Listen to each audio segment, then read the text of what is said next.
कैकसी, एक दिव्य मोहिनी, अपनी अनोखी छटा और आंतरिक संघर्ष के साथ महान आर्य विश्रवा की कठोर साधना में एक अनपेक्षित विचलन लाती है। क्या उनके इस मिलन में छिपा है स्वर्ग का रहस्य, या फिर यह बताता है कि धर्म और प्रेम के बीच संतुलन ही असली मोक्ष की कुंजी है? अगर आप जानना चाहते हैं कि किस मार्ग पर चलकर आत्मा स्वर्ग की ओर अग्रसर हो सकती है, तो बने रहिए, क्योंकि ये कथा आपके मन और आत्मा को झकझोर कर रख देगी। कैकसी का जन्म स्वयं में एक रहस्य था। ऐसा कहा जाता है कि वे आकाश गंगाओं की चमक और पृथ्वी की कोमलता का अनोखा संगम थे। उनके अस्तित्व में दिव्यता के साथ साथ मानवीय संवेदनाओं की झलक भी थी। उनके रूप की बात करें तो उनकी आंखों में गहरी नीलिमा थी, मानो गगन का प्रतिबिंब हो, और उनके हृदय से निकलती कोमल मुस्कान में जीवन के रहस्यों का सागर समाया हो। उनके हर अंग में एक अद्भुत ऊर्जा बहती थी, जैसे प्रकृति स्वयं उनके अस्तित्व को आशीर्वाद दे रही हो। कैकसी के मन में सदियों से चली आ रही आंतरिक लड़ाई थी। एक ओर उनकी दिव्य शक्तियाँ थीं, जिन्हें उन्होंने अनगिनत युगों में संजोया था, और दूसरी ओर एक अनकहा मोह था, एक ऐसी चाह जो उन्हें मानवीय संबंधों की ओर आकर्षित करती थी। उनकी प्रेरणाएं भी उतनी ही गूढ़ थीं। कभी तो वे ब्रह्मांड के रहस्यों को उजागर करने के लिए अपने दिव्य गुणों का प्रयोग करती थीं, तो कभी अपने भीतर छिपे मानवीय संवेदनाओं को जगाने में व्यस्त रहती थीं। ऐसा माना जाता है कि कैकसी में एक रहस्यमय आभा थी, जो उन लोगों को भी आकर्षित कर लेती थी जिनके हृदय में गहराई से प्रेम की पीड़ा और तपस्या की चाह होती थी। आर्य विश्रवा, एक महान तपस्वी जिनकी साधना की कहानियां दूर दूर तक प्रसिद्ध थीं, अपनी गहन ध्यान और योग साधना में इतने लीन थे कि वे संसार की छोटी बड़ी मोह माया से अनजान हो गए थे। उनके जीवन में तपस्या का सागर बहता था। दिन रात एकाग्रचित्त होकर वे ब्रह्मांडीय रहस्यों में डूबे रहते थे। उनकी आंखों की झिलमिलाहट में ज्ञान की चमक दिखाई देती थी, परंतु एक गहरी पीड़ा भी छिपी हुई थी। उनके मन में एक अनकही पीस थी, एक ऐसी आध्यात्मिक प्यास जिसे वे अपनी कठोर तपस्या के माध्यम से शांत करने का प्रयास कर रहे थे।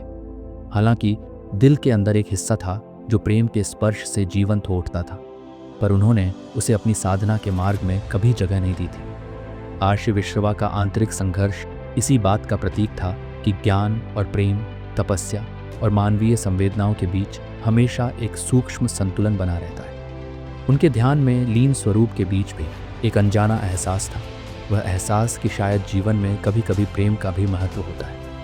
कैकसी की दिव्यता में छिपा मानवीय आकर्षण और आर्य विश्रवा की गहन साधना में छुपी प्रेम की अनकही प्यास एक दूसरे से मिलने को यूं ही प्रतीत हुए जैसे दो विपरीत ध्रुव, एक ओर जिसमें जीवन का रंग, उमंग और मोह की कहानी, तो दूसरी ओर गहन तपस्या, शांति और ब्रह्मांडीय रहस्य। उनकी मुलाकात का क्षण ही वह पल था जब दोनों के जीवन के पथ एक अनजाने संयोग में बदलने लगे और एक नई कथा का जन्म हुआ, जिसमें धर्म, प्रेम और आध्यात्मिक संघर्ष का अद्भुत संगम देखने को मिला। प्राचीन युग के उन दिनों में जब धरती पर धर्म, तप और आस्था का बोलबाला था, हिमालय की तलहटी में एक विश्रामदायक और पवित्र आश्रम स्थित था। वहाँ आर्य विश्रवा गहन ध्यान और तपस्या में लीन ब्रह्मांड के रहस्यों की खोज में मग्न थे। समाज में धार्मिक नियमों का पालन, यज्ञ और मंत्रों की महिमा तथा आस्था के उच्च आदर्श पूरे परिवेश में गूंजते थे। इसी पावन वातावरण में एक अनोखी घटना घटी। एक रात जब चाँद अपनी पूर्णिमा की छटा बिखेर रहा था, आकाश में चमकते तारों के बीच एक रोशनी सी उतरी। वह प्रकाश रूपी प्राणी कैकसी धीरे धीरे आर्य विश्रवा के आश्रम में प्रकट हुई। कैकसी न केवल दिव्य आभा से ओतप्रोत थी, बल्कि उनमें मानवीय भावनाओं की गर्माहट भी थी। उनकी आत्मा में एक गूढ़ मोह छिपा था, जो अनजाने में ऋषि के कठोर तप और ध्यान में एक नर्म सी दरार पैदा करने वाली थी। कैकसी की पहली झलक ऋषि की तपस्या में एक अनपेक्षित विचलन लेकर आई। धीरे धीरे वह आश्रम के उद्यान में ऋषि के समीप आने लगी। पहली बार जब उन्होंने ऋषि से बात की तो उनकी मधुर वाणी और रहस्यमय दृष्टि ने आर्य के हृदय में एक अजीब सी हलचल मचा दी। कैकसी कहती है, हे ऋषि, क्या आपने कभी यह सोचा है कि ज्ञान और प्रेम दोनों ही जीवन के दो अनिवार्य आयाम हैं? ऋषि विश्रवा धीमे स्वर में कहता है, मेरे जीवन का एकमात्र उद्देश्य है ब्रह्मांड के रहस्यों को जानना। प्रेम एक भटकाव है जो मेरी साधना में बाधा डाल सकता है। इन वार्तालापों में धीरे धीरे कैकसी का आकर्षण और आर्य के मन में उठने वाला सवाल, क्या केवल ज्ञान ही संपूर्ण है या उसमें प्रेम की भी एक चमक है, दोनों के भीतर द्वंद्व को जन्म देने लगे। कैकसी अपने दिव्य सौंदर्य आत्मीय भावों और आंतरिक संघर्ष के साथ आर्शी के ध्यान में एक अनपेक्षित परिवर्तन लेकर आए। उनके बीच की बातचीत में कभी दार्शनिक गहराई होती तो कभी भावनाओं की उथल पुथल। एक ओर जहाँ कैक्सी अपने मोह और मानवीय संवेदनाओं के ज्वालामुखी से ऋषि के मन को उकसाने की कोशिश कर रही थी, वहीं दूसरी ओर ऋषि अपने धार्मिक कर्तव्य और कठोर तपस्या के बीच इस नवीन उथल पुथल से लड़ रहे थे। उनकी आत्माओं में उठते प्रश्न, क्या जीवन केवल तपस्या तक सीमित है या इसमें प्रेम का भी कोई स्थान है?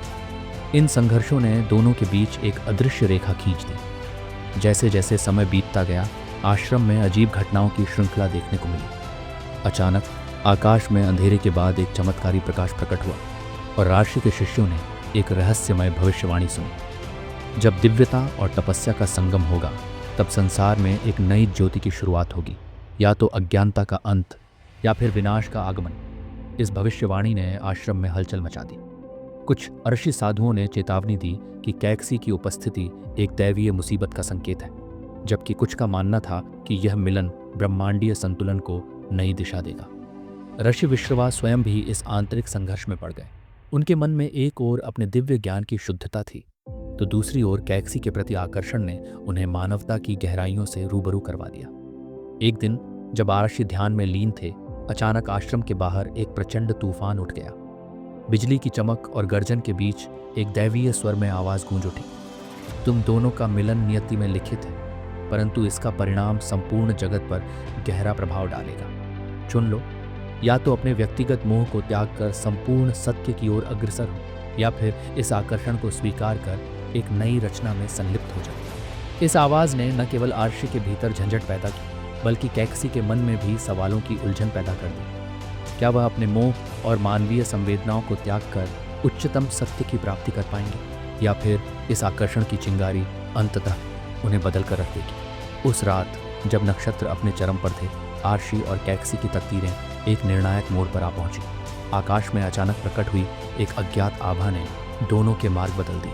आर्षि के शिष्य आश्चर्यचकित हो उठे और आसपास के मंदिरों में भी अजीब सी हलचल मच गई।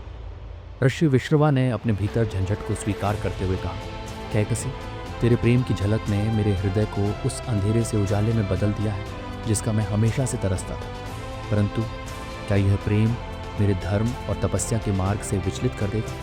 तभी एक दैवीय हस्तक्षेप हुआ। आकाश से एक प्रकाशमयी आकृति प्रकट हुई जिसने यह घोषणा की, यह मिलन केवल दो व्यक्तियों का नहीं, बल्कि संपूर्ण जगत के परिवर्तन का संकेत है। जो भी मार्ग तुम चुनोगे, उसका परिणाम समय की लकीरों में अंकित रहेगा। ऋषि और कैक्सी दोनों के मन में एक अजीब सी शांति और डर का मिश्रण था। उन्होंने उस दिव्य संदेश को स्वीकार करते हुए अपनी अपनी राह चुनने का संकल्प लिया। एक ओर आर्षि ने अपने ज्ञान और तपस्या के मार्ग पर दृढ़ता से चलने का निर्णय लिया, वहीं दूसरी ओर कैक्सी ने मानवता की संवेदनाओं को जगाने और प्रेम की नई ज्योति जलाने का संकल्प लिया। समय के साथ उनकी चुनौतियों का समाधान ऐसा हुआ कि दोनों के मार्ग अंततः एक अद्भुत सामंजस्य में परिवर्तित हो गए। आर्षि विश्रवा ने अपने अटूट तप और ध्यान में अब प्रेम का भी समावेश कर लिया। उन्होंने जाना कि जीवन में केवल ज्ञान ही नहीं, बल्कि प्रेम और करुणा भी अनिवार्य है। कैक्सी ने अपने मोह और दिव्यता से मानवता में प्रेम की ज्योति भर दी, जिससे समाज में आध्यात्मिक जागरण की नई लहर दौड़ गई। उनके मिलन से एक नई पीढ़ी का उदय हुआ, ऐसे संतान जिनके हृदय में ज्ञान की गहराई, प्रेम की मधुरता और धर्म की अटूट आस्था का संगम था। इस परिवर्तन ने संपूर्ण जगत में यह संदेश फैलाया कि व्यक्तिगत इच्छाओं और धार्मिक कर्तव्यों के बीच संतुलन बनाए रखने से ही जीवन में संपूर्णता आती है। जब प्रेम और तपस्या दोनों के बीच संतुलन स्थापित हो, तब संपूर्ण जगत के अंधकार छंट जाते हैं। ये मिलन हमें याद दिलाता है कि चाहे कितनी भी कठिनाइयां आए, आंतरिक संघर्षों का समाधान सिर्फ और सिर्फ सामंजस्य में ही निहित है। यदि आपको यह प्रेरणादायक कहानी पसंद आई हो तो कृपया लाइक, शेयर और सब्सक्राइब करना न भूलें। आइए हम सब मिलकर इस सकारात्मक ऊर्जा और प्रेरणा की लहर को फैलाएं।